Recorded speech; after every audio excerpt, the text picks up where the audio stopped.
And welcome back to Stories from the River. I'm your host, Charlie Malouf, and I'm here at the Purpose Summit from the NASCAR Hall of Fame Museum Gear Shop, and I'm here with Kent Chevalier, the chaplain of the Pittsburgh Steelers. That's right. Kent, welcome to the podcast. Thank you, man. Charlie, it's great to be here, man. Thanks for having me on. Yeah, fantastic. And you are going to be speaking later tonight. Yeah, I'm so excited. Man, what a privilege to be able to be here for the first time and then to be able to share my story tonight. I can't wait to hear it. Welcome to Stories from the River, a show in which we go behind the scenes at Broad River Retail.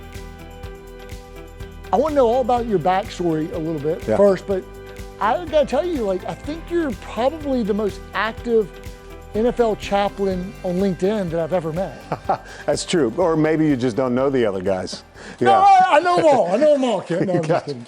Yeah, because Nobles, man, he's a Cleveland Browns guy, man. He's very active. Oh, is he really? So, okay. Yeah, but no, I love being on LinkedIn, sharing great content, trying to be a positive contributor out there. So how did you get, this is your first time at the Purpose Summit? That's right.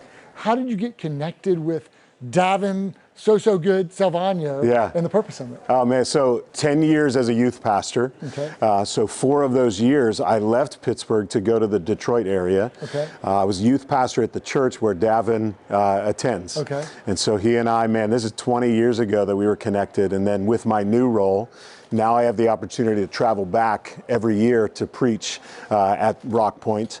And so he and I reconnected when I heard he's doing about this Purpose Summit. I'm like, bro, what is this? I want to get in on this. What is this all about? And either way, I was going to be coming this year. And then when he invited me to speak, I'm like, let's go. I'm so excited for tonight. He's got like 1,000 best friends who are like, bro, I want in on this. Yeah, exactly. That's so good. So you knew him because you would go back to Rock Point when you were a youth pastor. So how did you become the chaplain of the Pittsburgh Steelers? Yeah, so 10 years as a youth pastor, 12 years in ministry with a great Pittsburgh church. One of the Steelers players began to attend the church where I was pastor. He asked if I would grab a cup of coffee, and he shared with me that the Steelers didn't have a chaplain at the time. And I didn't have a category for that. Because when I think chaplain, to be honest, I think Army, I think hospital chaplain. I didn't have a category for NFL chaplain, but God was messing with me pretty good. Probably about 2 years before this, about something's coming, something's about to change in your life. And so when he started saying that, I was like, what is that? A curiosity got a hold of me, and I'm like, man, how does somebody even become an NFL chaplain? What do they do? Just being really curious. So yeah, that's one of the Steelers players started attending the church, and introduced me. Can you say which player it was? Yeah, Vance McDonald. Vance McDonald. So a huge part of my story, Vance McDonald starts attending. He's now a retired Steeler. He played 8 years in the NFL, 4 for San Francisco, 4 for the Steelers. And he started attending, and we began a discipleship relationship. And so it's been an incredible journey since then with him. And I'll have the opportunity to kind of share the whole kind of detailed story of what God was doing in my life during that time that led me to make the jump. Okay. Did you always want to be a pastor? Or at what point did you want to become a pastor? See, it's so funny because I grew up in the church my whole life, and I never wanted to be a pastor. Because I thought that being in ministry, being a pastor meant that you had to wear like a suit and a tie and stand up there, and that just wasn't me at all. And I think like many of us, when we're growing up, maybe see things in the church, there was hypocrisy, and I was like, I don't want to have any part of this. And so I was actually headed the complete opposite direction until the summer after my senior year of high school, when God really got a hold of me. And I decided, you know what, I'm going to surrender to this, and I'm in for whatever he has for me. And it just so happened that next month I started college, and the guy who was the professor of student ministry at the school where I had to go to, because my mom worked there. She was a lunch lady for 35 years. And so I had to go to school here because it was my free education, which I am so grateful to my mom for that. But the professor of student ministry started like, hey, let's hang out. He saw me playing guitar with a couple of my buddies. He said, hey, why don't you come and be a part of the band that we're forming? And I'm like, okay, so let's be in a band, let's go. And so I didn't even know that student ministry was a thing, because I grew up in a church that didn't have something like that. Where'd you grow up? In Beaver Falls, which is right outside of Pittsburgh. Okay. And man, I didn't go far because Beaver Falls was right where I went to college. Okay. So yeah, that's how I got into ministry. I sort of fell back into it because of a friendship with the student ministry professor. How many NFL teams have chaplains? So I would say right now, 27, I believe, of the 32 have chaplains. And you've been with the Steelers for how long? 5 years, going into my 6th. And when you started with them, how many had chaplains? Is this like a new thing, or was it still always 27? No, so back in the late 70s, there was a movement, that's when like Fellowship of Christian Athletes, Athletes in Action, these sports ministries were starting to be birthed in the country. And so guys started saying, man, on the college level, and then those college guys, as they obviously get drafted into professional sports, we got to go up with them. And so in the late 70s, there was a movement of guys entering as chaplains into the NFL. But I would say now it's starting to shift in the NFL, where you might have on teams character coaches or player development guys that sort of, a part of their role is to schedule chaplaincy. So every NFL team does it very differently. So. Now, what has your chaplain experience been like? Have you been well received by the team, or there's some players like, hey, just get away, I don't want to talk to you, and some who are more in what kind of conversations are you having? Don't share anything that you're not, sure. Nothing, keep it all anonymous, obviously. Yeah. But what can you share, and what do you do? What do you do all day? A lot of my chaplain buddies are super jealous of the fact that I have one of the best opportunities with Coach Tomlin. Because it starts at the top, and the Rooneys are so open to having a chaplain, and Coach Tomlin wanted to have a couple. He literally was looking for a local Pittsburgh couple to pastor the team. And so while I'm on staff with an outside group, Athletes in Action, he allows me 100% access to the team. So I travel with the team. Whenever the guys are in the facility, I'm in the facility. Erica and I, we get to have a couples ministry with the players' wives or girlfriends. So incredible access that Coach T gives to me. So I will, on any given week, it's all about relationship building. It's all about kind of just wandering that practice facility and, at the right moment, kind of stepping into when they're in a film session, a coach is in there studying film and just saying, hey, bro, how you doing? Like, how's the stress? How are things going? And then we'll have the programmatic stuff, Bible studies on Fridays for players, separate study for coaches, chapels before every game. And then my wife and I, she's doing that with all the ladies of the organization. Studies for the players' wives, studies for the coaches' wives, the front office wives, and then a couples ministry. So we're pretty busy during the season, and then the off season provides a bit of a different rhythm. Yeah, because it is a high stress environment. Oh, right? for sure. How do you connect chaplaincy, not for the calling on your life, but chaplaincy to like purpose? Yeah, I've always known that a part of being successful is actually doing what it is that God tells you to do.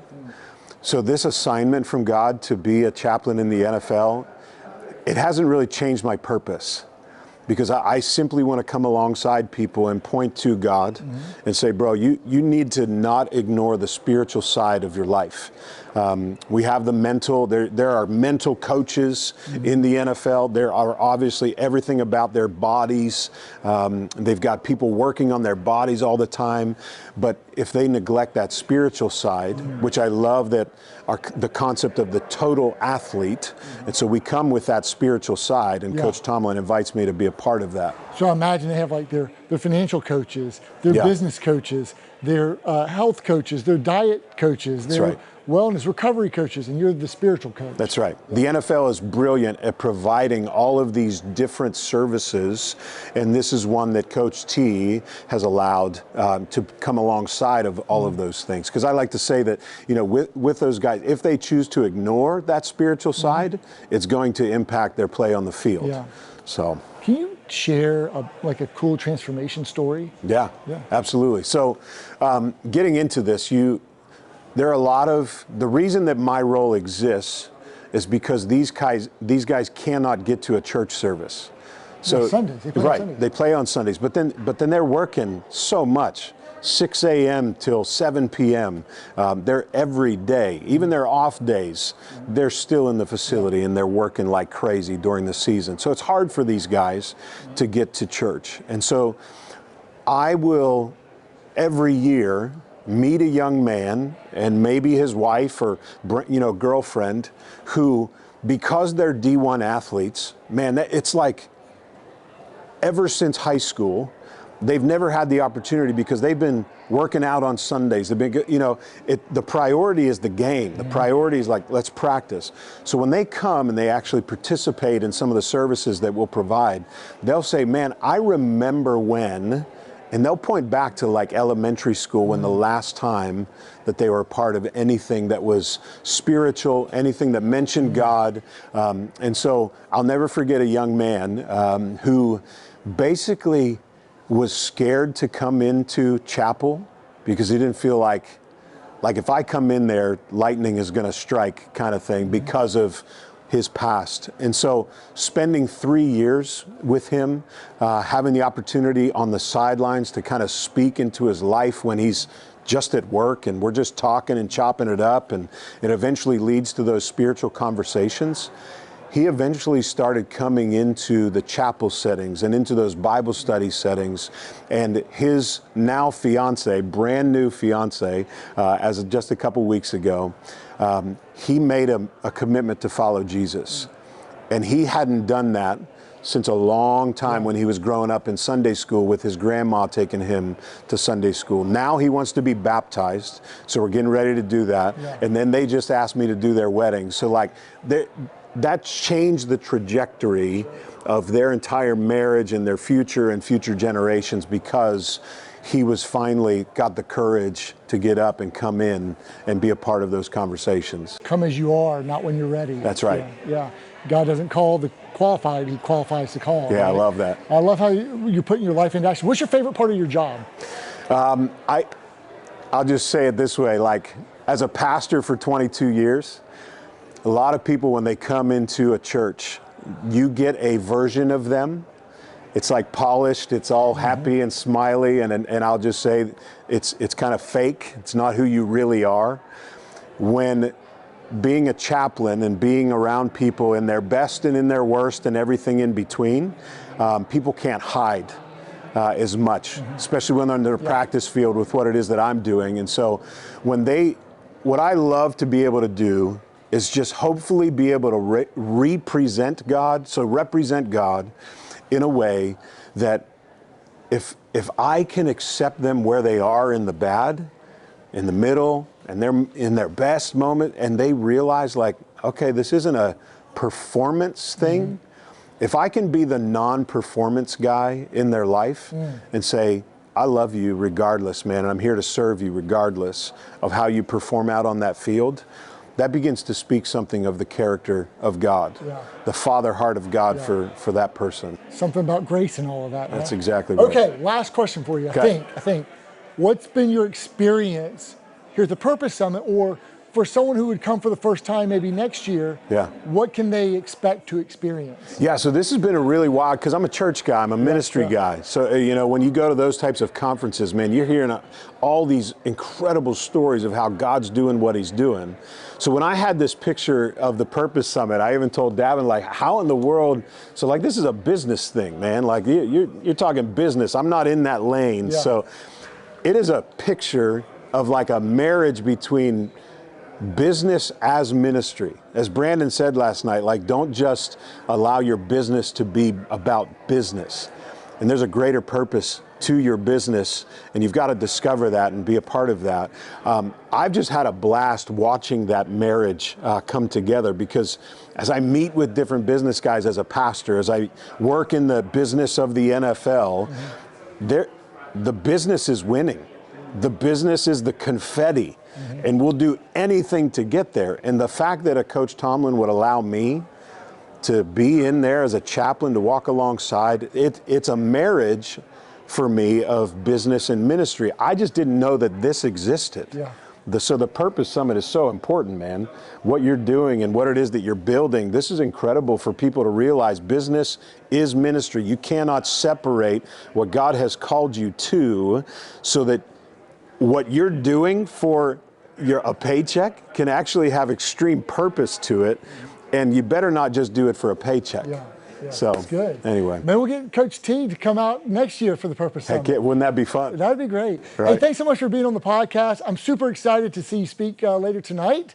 And so if you missed Kent, you can listen to this podcast, or you can come back next year. You'll be back next year. I sure hope so. May 13th through the 15th. If it's not rookie mini camp, I got to check the NFL schedule. I got you. Yeah. Well, we'll see. May 13th through the 15th, I sure 2025. hope so. Absolutely. So Kent, thanks so much for joining us here on Stories from the River, and I look forward to kind of staying connected and following the Steelers. I'm a Panthers fan. I live in Charlotte, but hey, Deontay Johnson, man, you just got him from the Steelers. Thank you. We appreciate it. We need all the help. You need some receivers. That's good for Bryce Young, man. We need all the help we can get. Thanks so much for joining us here at Stories from the River. Catch us anywhere you catch your fresh podcast content: YouTube, Spotify, Apple. Thanks so much, Kent. Thanks, Charlie. Appreciate it.